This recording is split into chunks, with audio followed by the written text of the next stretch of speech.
ठीक। ओम श्री गुरुवे नमः।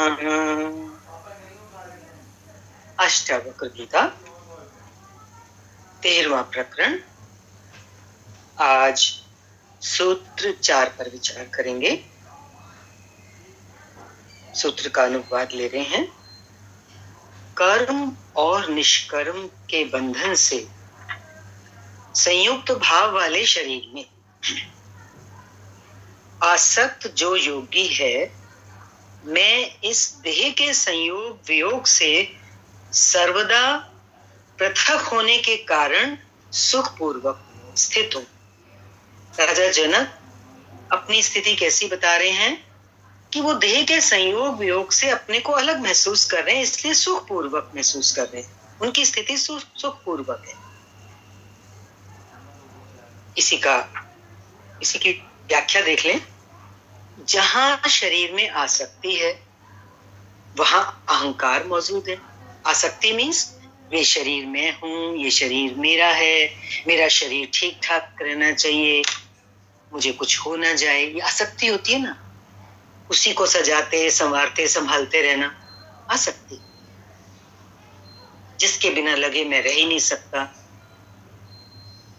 आसक्ति की पहचान। तो जहां आसक्ति है वहां अहंकार है, स्वाभाविक ही दिखाई दे रहा है। शरीर में मैं, मेरा मेरा, तो अहंकार तो हो गया ना, मैं पहले ही आ गया आसक्ति होने के कारण। और कह रहे हैं जहां अहंकार है वहां कर्ता मौजूद है। मैं है तो तभी तो कहेगा ना, मैं करता, मैं करने वाला, मैंने किया, मैंने अच्छा किया। मैं नहीं करता तो क्या होता। कर्ता के रहते जो भी किया जाएगा वो कर्म ही है। ऐसा क्यों कह रहे हैं कि वो कर्म ही है? क्योंकि कर्म ही तो बंधन का कारण है। तो कोई भी हमारा कर्म बंधन का कारण तब बनता है जब हमारे अंदर कर्तापन होता है, कर्ता का भाव होता है। और इसके विपरीत निष्कर्म का अर्थ है कर्ता का अभाव। कर्म वही हो चाहे, लेकिन अगर हमारे अंदर कर्ता का भाव नहीं है, अहंकार नहीं है, मैं का भाव नहीं है, तो वो कर्म ना रह करके निष्कर्म हो जाएगा, यानी कि उसका फल नहीं होगा। तो अब वो समझा रहे हैं आगे कि कोई सोचे कि मैं कर्म करता ही नहीं और निष्कर्म हो जाऊं। नहीं, कर्म को छोड़ना निष्कर्म नहीं है। सदगुरु ने क्या कहा? करत करत होत नेह कर्मी। कर्म को करते करते रहने से ही निष्कर्म की स्थिति प्राप्त होती है। तो कर्म को छोड़ देने से हम निष्कर्मी नहीं हो जाएंगे, और कर्म का अभाव भी निष्कर्म नहीं है। कर्म का अभाव मीन्स कर्म का न होना, कोई है ही नहीं हमारे लिए कुछ करने के लिए। तो इंसान क्या होगा? निष्क्रिय हो जाएगा, आलसी हो जाएगा, प्रमादी हो जाएगा। तो वो कह रहे हैं ऐसी निष्क्रियता भी निष्कर्म नहीं। यहाँ इस सूत्र में हमें निष्कर्म के ऊपर बहुत अच्छे से समझाया जा रहा है। हम ध्यान देंगे क्योंकि गीता का जो मुख्य उपदेश है वो निष्कर्म के ऊपर ही है। आगे कह रहे हैं कि आलसी व मुर्दे निष्कर्म को उपलब्ध नहीं होते, वो तो निष्क्रिय होते हैं, पड़े होते हैं। आलसी पड़ा 18 घंटे बिस्तर में, मुर्दा तो पड़ा ही है।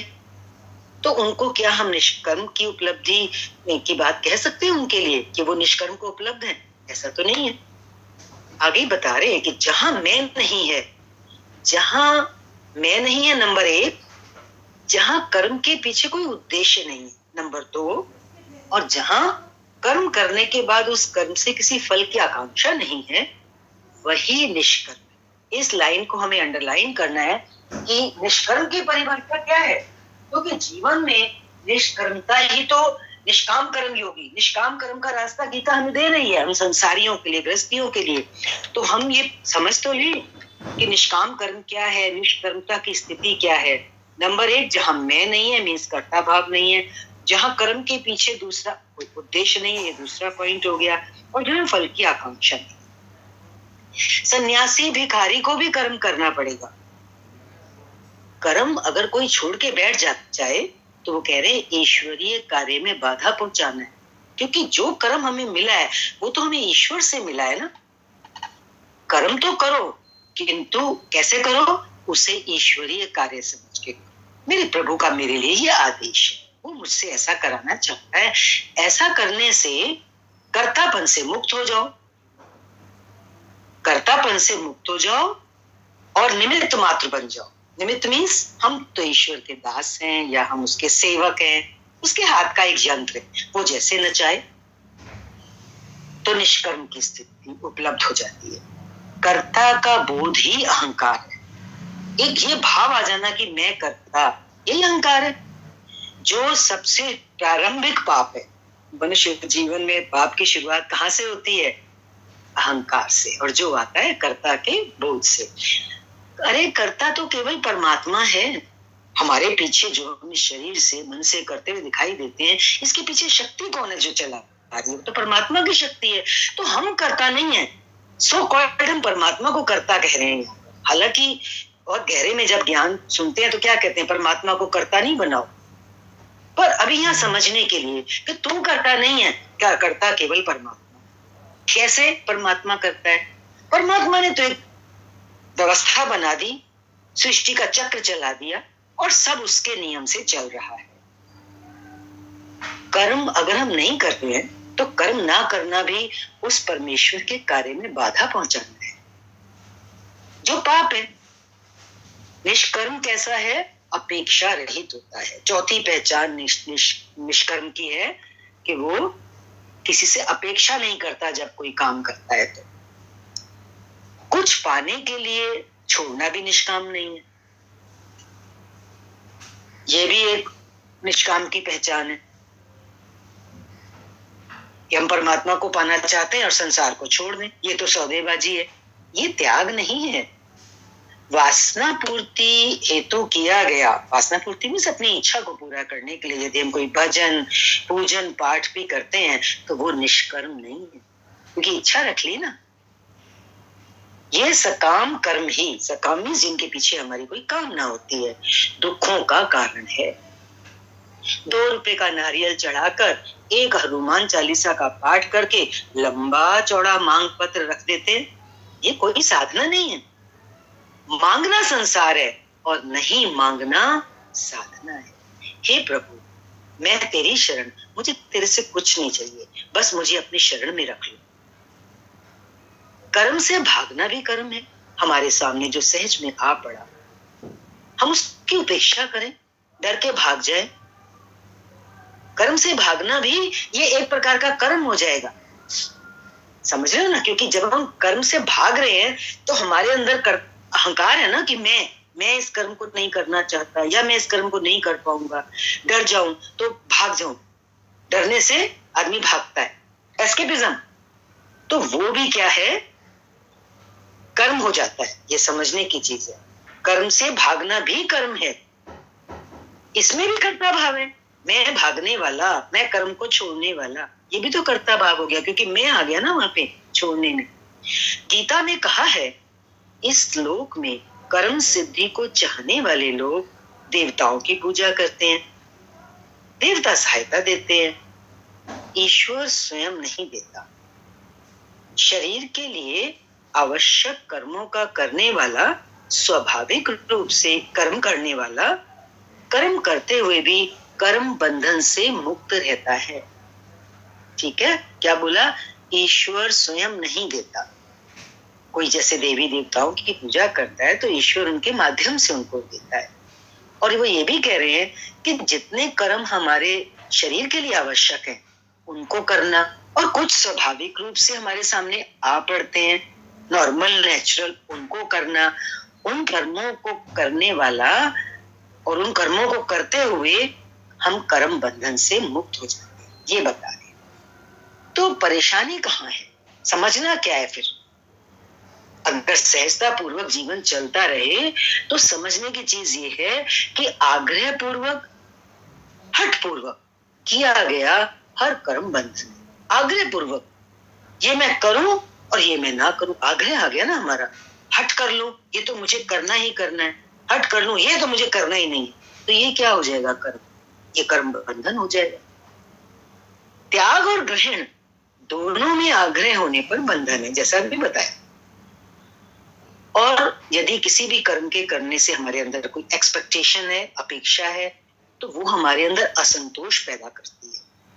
अपेक्षा ही असंतोष का कारण है। कर्म त्याग का उपदेश देने वालों ने दुनिया को विकृत किया है। सब छोड़ दो, इससे क्या होता है? हमारा जीवन विकृत हो जाता है, हमारा विकास नहीं होता। जीवन और कर्म पर्यायवाची हैं। जीवन का अर्थ क्या है? कर्म। और कर्म कहाँ हो रहा है? जीवन के क्षेत्र में, इस जीवन में। तो दोनों एक दूसरे के पूरक, एक दूसरे के पर्यायवाची हैं। या तो दोनों रहेंगे या दोनों छूटेंगे। योगी की साधना शरीर से आरंभ होती है, और देखो शरीर से तो कर्म होता है। तो साधना जब शरीर से शुरू हो रही है, तो ये साधना की पहली सीढ़ी है, तो कर्म तो होगा ना। अब वो साधक एक एक सीढ़ी पार करके आगे बढ़ता है। अतः जब तक वो शरीर में है, शरीर से साधना कर रहा है, तो शरीर में आसक्त रहता है। इस आसक्ति के कारण वो कर्म और निष्कर्म दोनों में संयुक्त भाव वाला होता है। क्योंकि अभी उसकी शरीर में आसक्ति है, इसलिए उससे कर्म तो हो रहा है। कौन सा कर्म? क्योंकि शरीर में आसक्ति तो कर्ता भाव से हो रहा है, ये भी हो रहा है। और निष्कर्म, क्योंकि वो साधक है, तो उससे निष्कर्म भी हो रहा है। मीन्स वो अपनी साधना कर रहा है कि किस तरह से जो कर्म मेरे से हो रहा है वो मैं अपेक्षा रहित, आकांक्षा रहित करूं। तो ये संयुक्त भाव वाला हो जाता है। ऐसा साधक जो है उसके अंदर ये भाव संयुक्त में रहता है। मीन्स कर्म और निष्कर्म दोनों चलते हैं साथ साथ। क्योंकि शरीर में आसक्ति के कारण वो जो भी करेगा वो कर्म ही होगा। निष्कर्म की साधना भी शरीर में आसक्त होकर ही करेगा। अतः वह दोनों भाव वाला होने से, जैसे अभी बताया, शास्त्र में वही चीज आ रही है ना। अतः वह दोनों भाव वाला होने से दोनों ही उसके लिए बंधन स्वरूप। तो अभी एक स्थिति तक तो उसका कर्म और निष्कर्म दोनों को ही वो बंधन स्वरूप बताया गया। किंतु जनक क्या कहते? जनक की स्थिति इससे बहुत ऊपर है, और ये हमारे लिए एक रोशनी है, प्रकाश है, ताकि हम एक इतने ऊंचे साधक का वक्तव्य सुन के, उनका अनुभव सुन के, उनकी स्थिति को जान के हम अपने कदम आगे बढ़ा सकें कि हमें अभी कहाँ तक पहुंचना है। देखें जनक जी क्या कह रहे हैं।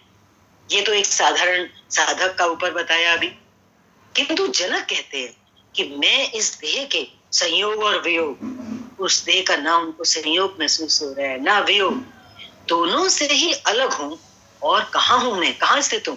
मैं चैतन्य आत्मा में स्थित हूं, इसलिए मैं सुख पूर्वक स्थित हूं। अब राजा जनक कह रहे हैं अब कर्म भी और निष्कर्म दोनों ही मेरे बंधन नहीं है, क्योंकि मेरा इनमें ना कोई आग्रह है और ना अपेक्षा है।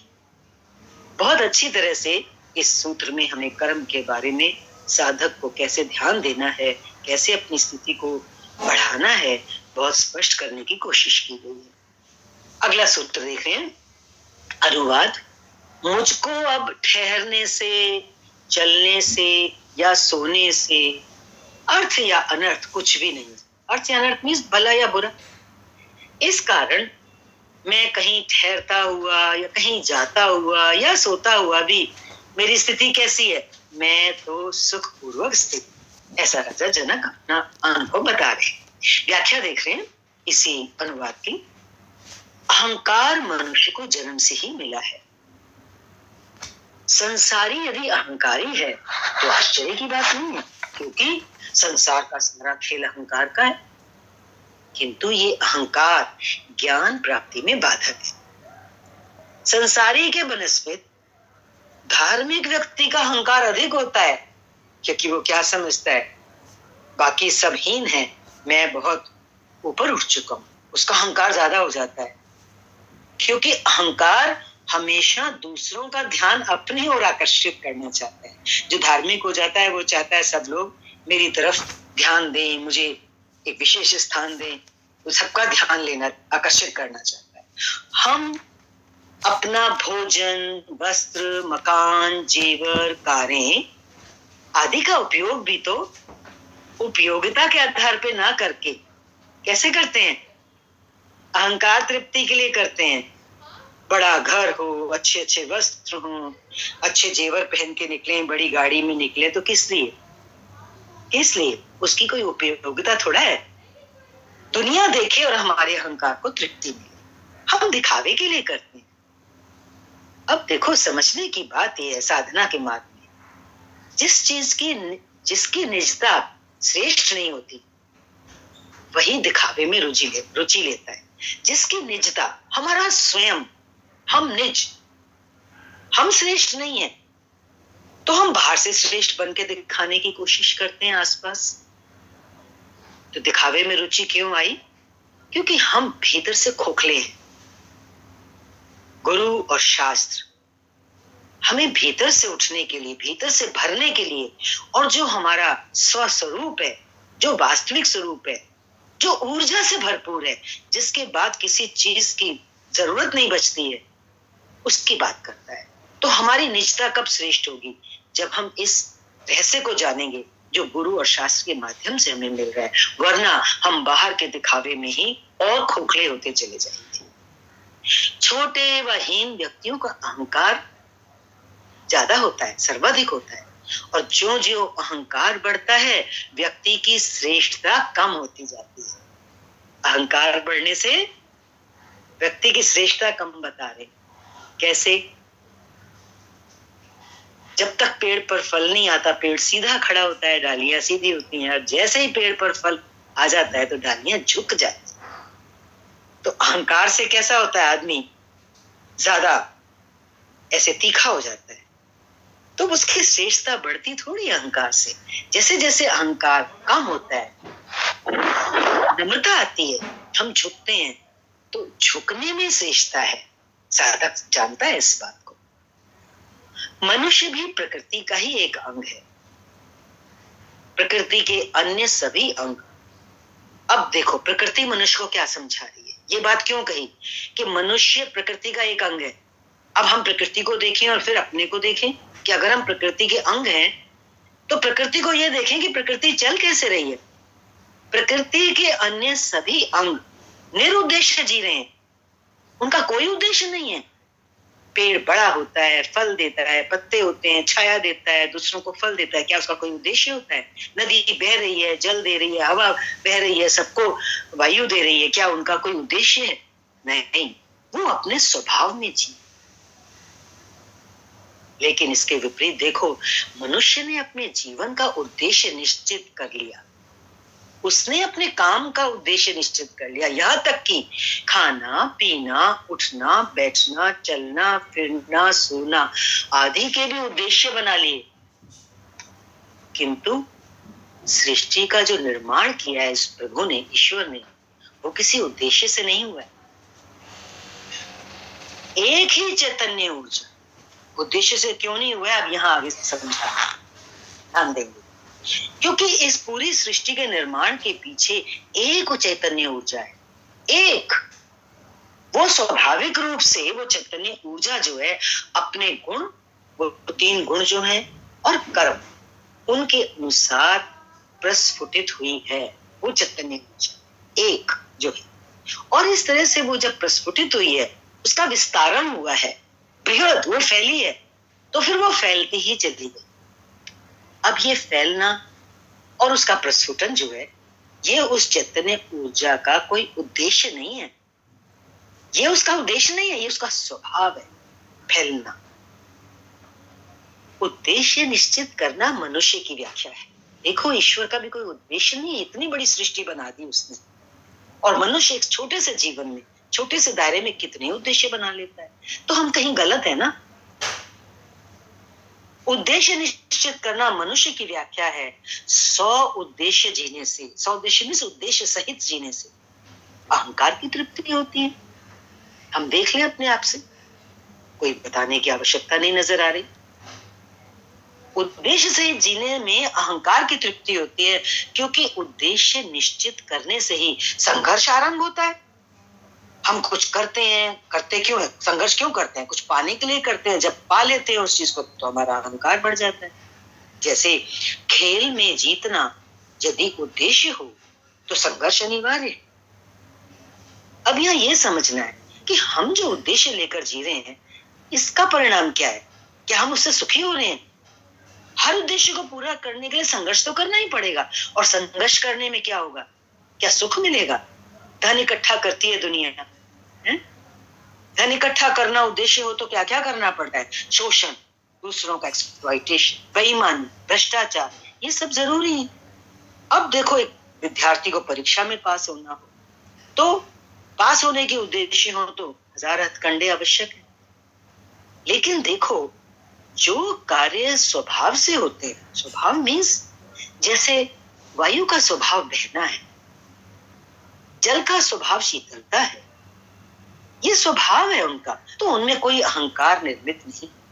मनुष्य भी यदि स्वाभाविक जीवन जिए, सहज जीवन जिए, तो स्वतः ही उसमें अहंकार जन्म नहीं देता। संत लोग भी अहंकार को बढ़ाने के लिए क्या क्या करते हैं? शोभा यात्रा निकलवाते हैं, बैंड बाजे बजवाते हैं, नग्न रहते हैं, अपने इतने व्रत करते हैं तो उन उपवासों का भी हिसाब रखते हैं, मैंने इतने उपवास कर लिए कि किसने कितने उपवास किए। ये सब अहंकार विभिन्न रूपों में प्रकट होता है। अब देखो जनक का वक्तव्य। जनक कहते हैं, मैं आत्मज्ञान को उपलब्ध हो गया। ये आत्मज्ञान क्या है? ये आत्मज्ञान जो मेरा स्वभाव है। एक बार उस स्वभाव में स्थिति होने के बाद जीवन का तो फिर सारा स्वरूप, बाह्य भी आंतरिक तो है ही है, बाह्य भी सारा कैसा हो जाएगा? स्वभाव से जिएगा इंसान, स्वाभाविक हो जाएगा, सहज हो जाएगा। हमें राजा जनक के जीवन से, उनके अनुभव की उनकी जो स्थिति है, यही बहुत अच्छे से समझने को मिल रहा है कि मनुष्य किस तरह से एक स्वाभाविक जीवन जिए, वही आत्मज्ञान की उपलब्धि मानी जाएगी। अब वो कह रहे हैं, अब तो मैं अपने स्वभाव में जी रहा हूँ, लाभ हानि अर्थ अनर्थ की दृष्टि से नहीं जी रहा हूँ। इसलिए अब देखो, वो छोटी छोटी चीजें गिना रहे हैं, कह रहे हैं मुझे ठहरने से, चलने से या सोने से ना कोई अर्थ है ना अनर्थ है। ये सारे कार्य तो स्वभाव से हो रहे हैं, सभी के होते हैं, लेकिन देखो वो अपनी स्थिति बता रहे हैं, क्योंकि ये सब उनकी स्थिति के बाद हो रहा है, तो वो सुखपूर्वक स्थित है अपनी स्थिति में, ना दिखावे के लिए ना लाभ हानि के लिए।